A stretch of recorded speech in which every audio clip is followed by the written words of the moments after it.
तर मित्रांनो, तुमचं स्वागत आहे नवीन ब्लॉगमध्ये. आजचा विषय असा आहे की आम्ही चाललो आहे मुंबईला आज कपडे घ्यायसाठी ना आम्ही चाललो आहे हल्दीला. मम्मी बोलतो चल हळद आहे, बोलतो निघालो. चल बोलतं निघू. मग आलो, लगेच रिक्षा भेटली होती, रिक्षाने बॅगा टाकल्या, बसून बिसून घेतला. आलो पनवेलला छत्रपती शिवाजी महाराज चौकाजवळ आणि बोललो जय शिवराय, चला प्रवासाला निघूया. आणि प्रवासाला निघताना पनवेलला आंबेडकर पुतळ्याजवळशी गेलो. आलो डायरेक्ट स्टेशनला आलो ना. मम्मी बोलतं जा, बोलतं तिकिटा काढ, आपल्याला टाईम होईल, ट्रेन जाईल नाही तर. मग लगेच तिकिटा काढायला पोचलो, तिकिटा काढली, निघालो. मम्मी बोलली जा, बोलतं ट्रेन बघून या, आज बोलतं संडे आहे, बोलतं मेगा ब्लॉग असेल तर ट्रेन नाही येणार. तर बघायला गेलो आणि ट्रेन बरोबर टायमावर आली. गेलो तर बोलतं लगेच वाशीच्या पुलावर आलो. वाशीच्या पुलावर बाहेर यायलाच लागतं, विषय आहे का. मग बाहेर आलो, सनसेट मस्त दिसत होता. जरासा वाशीचा पूल बघला ना. आलो बांद्र्याला बघितला न. जरा बाहेर आलो, हवा बिवा खावायला. जरा संध्याकाळचा टाईम झाला होता, जरा बाहेर आलो, गर्दी झाली भरपूर. तर ट्रेन बघूया.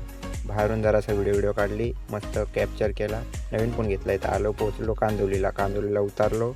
आणि ही बघा ही वेदिका, ही अशीच करत असते येड्यासारखी मध्ये. आणि मी पोचलो कांदिवलीला. खाली उतरलो तर आता रिक्षा बघायची. मग खाली उतरलो आणि लगेच बोललो रिक्षा बघायला. ही बॅग माझ्याच हातात होती लास्टपर्यंत. मग गेलो रिक्षा बघायला. रिक्षा बघितली, लगेच आलो आकुर्ली मातेच्या मंदिरात, पाया पडलो आणि बोललो चला आता लोकेशनला पोचूया. आणि लोकेशनवर आलो पण. चला आपण आता उद्याच्या भेटूया ब्लॉगमध्ये.